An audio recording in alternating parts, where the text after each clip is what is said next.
Greetings, it is I, Foolish. Welcome to the pet store. I will be your overfed ball python today. I got some new goodies. This is the first time I've had oracle cards, but I didn't want to get the, how to say this. These are more my style, right? Not only have I been a fervent fan of the Day of the Dead since I was a child and learned about the Mexican culture, the death culture, but also it's more, this deck in particular is very to the point. Now, I know that from working with these tarot cards here, the Santa Muerte, and I saw that they released an oracle card set, and I was like, well, I mean, I haven't messed with oracle cards at all. This is my first set of them, but I thought, hey, let's try it. Also, I thought I'd whip them out today because I saw in my comments from the video I did the other day that there are other chronics among us. And I thought that this would be a nice, fun thing to do as like a chronics only service today. I mean, obviously it's, you know, if you can get anything from it, even if you don't have a chronic illness, that's cool. But I was just thinking of the chronically ill people I didn't realize watched me. The few of you, one of you has been taking my shift, I believe, at the Feces Factory. And I appreciate that. Still feeling amazing after 6 days. I'm not trying to brag. It's so... still enjoying it while I have it. I mean, I haven't had a vacation in years. So I thought I'd pull an oracle card for you sickies, you chronically sickies, you chronically ill. Almost as a payback or a barter for whoever took my shift. I appreciate it. Actually, I'm working on another thing targeted to chronically ill people. I don't know. Once I release it, I'll you know, show it to you and see if maybe you like it. Maybe you can use it for something, or you can get something out of it. I'm gonna do an oracle card, but I'm not sure like how to do this. I've seen other people do them, but to be honest, like, I think what I'll do is just go with my gut. Because honestly, when you have a gut this big, it's really hard to ignore. So.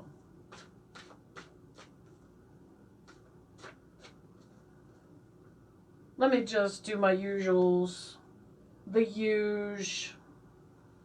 And what I'm going to do is, I think I just pick one card, right?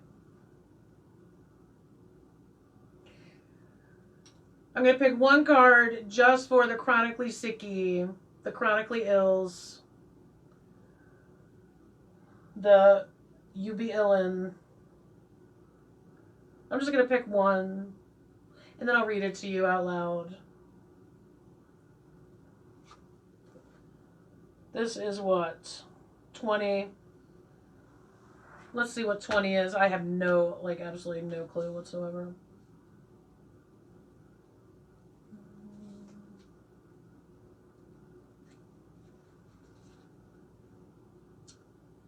Huh. Oh, that was painful, wasn't it? Okay. Look at these guys. That looks like a really awkward business meeting right there. Or the world's longest receiving line. Okay. You chronically ill. And also, whomever this benefits. Like, I'm sure at least one of you without a chronic illness could probably use this. Check this out. No true evolution or progress is possible if we consider ourselves to be isolated from the world. And I know something about chronic illness. I love the isolation. I prefer it. To me, mo people, mo problems. All right? But to other people that aren't like me, chronic illness can be very isolated. But check it. This card encourages us to do any spiritual and subsequent material work in a state of solidarity and trust towards others. The primordial concept expressed by the love card must sediment in our minds so as to bloom and lead us to collaborate with others for a greater good. Let's look at the love card too. Great. Great. Now we're on a hunting expedition. The art on these, oh man. Like, because the cards are so much bigger, it's even more stunning than those little teeny weeny cards.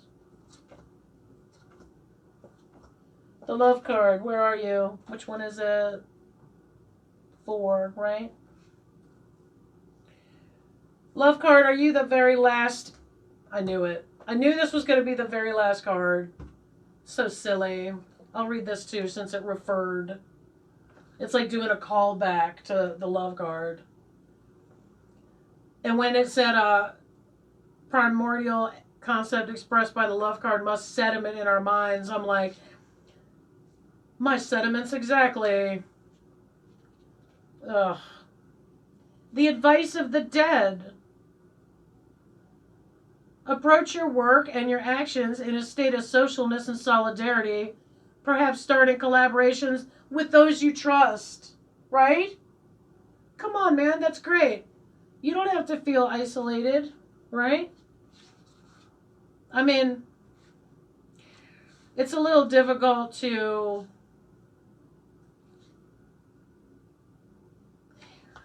make meaningful connections as a chronically ill person sometimes because depending on what your symptoms are, like if the other person doesn't understand those symptoms or like if they have their own set of symptoms that do not complement yours or they create problems between the two of you because of communication, like if one person has brain fog one day and the other person is having a hard time with like impulse control. So the brain fog person is just like, oh my God, just get the F away from me, right? And then the person that's having impulse control problems that day because they actually have some energy. You know, they feel guilty because they feel good and their brain fog friend feels like garbage. Like it can be really, it's basically like make sure you find your wheat number. It can be a whole thing when you're chronically ill and you're looking for friends. It can be a whole thing. But let's read the love card. Let's get back to the oracle. Because what do I know? It's not like I have my own card deck or anything. Let me shut up. Let's return. The love illustrated in this card is not to be confused with Eros. That hadn't even occurred to me, but I'll take your word for it.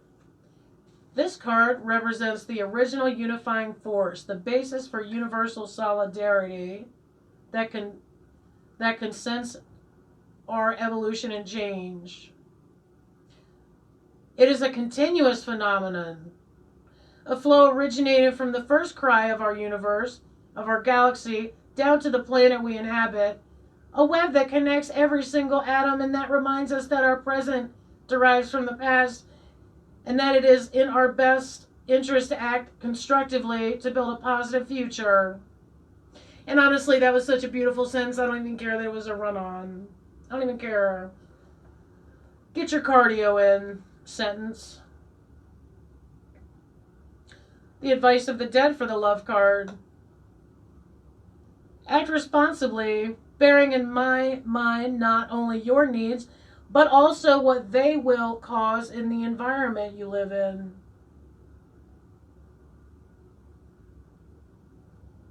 What? Hold fast. Let me amend that slightly. This is the first time I've really read anything in here. Act responsibly, bearing in mind not only your needs, but also what they will cause in the environment you live in. Listen, I'm not going to red pen this book, but there's just a couple changes I'd make. It's no biggie, right? Perfection is an abomination. So that's just my first time reading Oracle. I thought you chronically ill people would get the gigglies to have like something targeted directly at you from a person who completely understands, even as I'm feeling amazing today. You know how it goes, right? So I will thank you for joining me, and I'll see you at another time.